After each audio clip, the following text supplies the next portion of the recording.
These are assembly instructions for my money accordion fold card.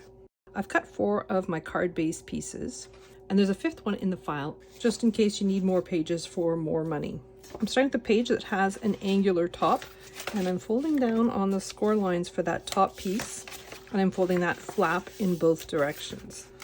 And then I'm folding down on the next score line, and then on the 3rd score line that creates the tab that will allow me to join my panels. This is going to be a valley fold. This one's going to be a valley fold as well. And this one's going to be a mountain fold. So next I'm moving on to my next panel, and I'm folding on its 2 score lines. So there's one in the center and one at the bottom. And I have a 3rd panel, and I'm doing the exact same thing.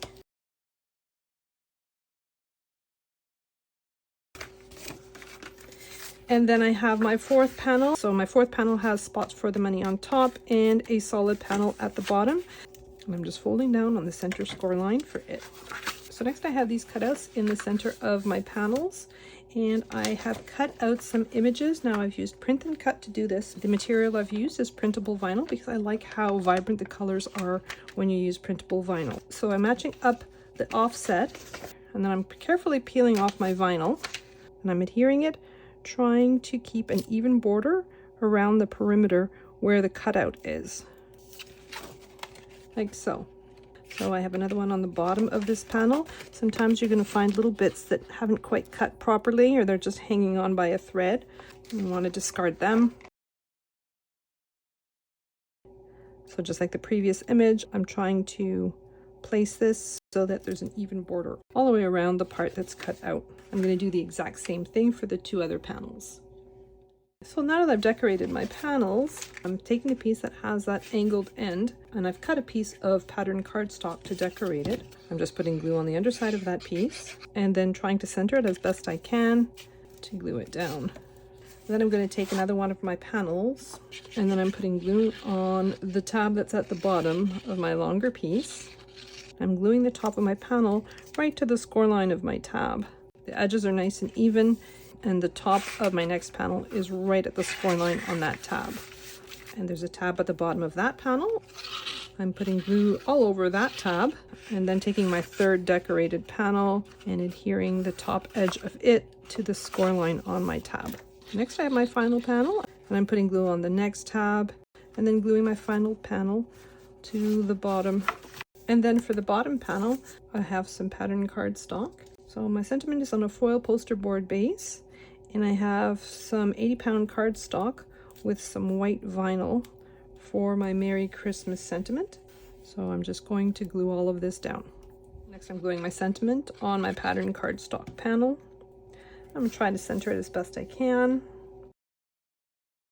And then I'm gluing down the panel on the last segment of my card, like so. So my next panel gets folded upwards, and then I'm joining the next 2, the next 2, and the next 2 in an accordion fold, like so. And then I didn't put a score line here because it really depends on how thick your cardstock is. It depends on how many pages you decide to put. But what you can do, what I like to do, I'm going to take my Cricut paper trimmer. I have a blade in mine, but you could certainly put your scoring blade in there instead. And I'm taking a stylus, and I am just tracing a line in the groove of my trimmer. And that creates a fold line here so that I can fold that top part over to make this look like an envelope. For the front of my envelope, I have a panel that goes right here. I'm going to put glue on the underside of it and just center it on that front panel as best I can. And then I have one for the top. For my other version, I glued down a tab underneath that front panel.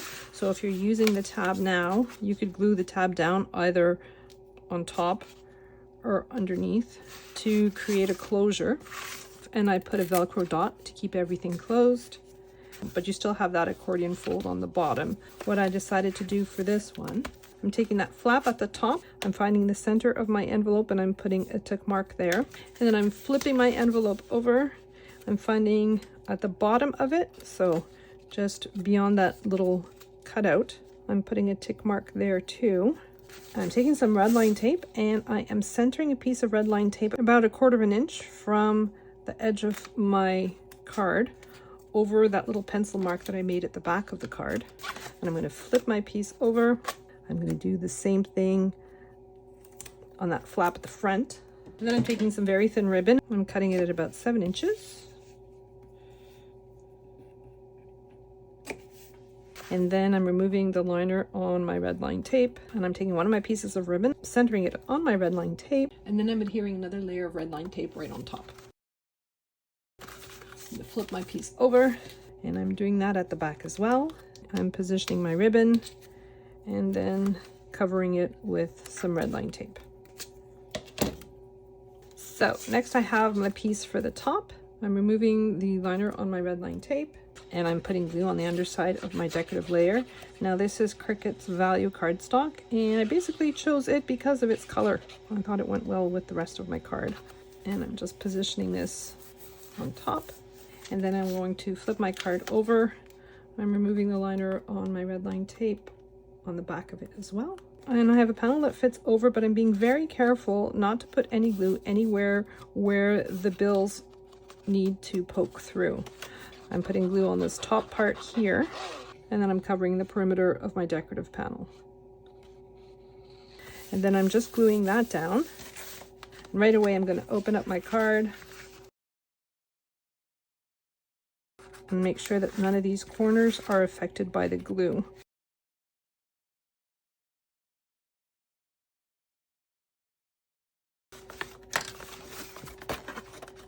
Good.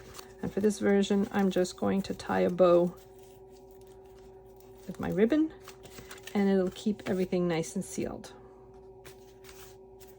So I have 2 versions. One of them is sized for American currency, so the American currency fits better. And for the other one, I have designed it for Canadian currency. So to insert the money, you insert it behind the little image, and then position the 4 corners in the semicircle cutouts. You can add as many panels as you want. So the outside of the envelopes are the same. The only difference between these two is the positioning of the semicircles for the different sizes of the bills.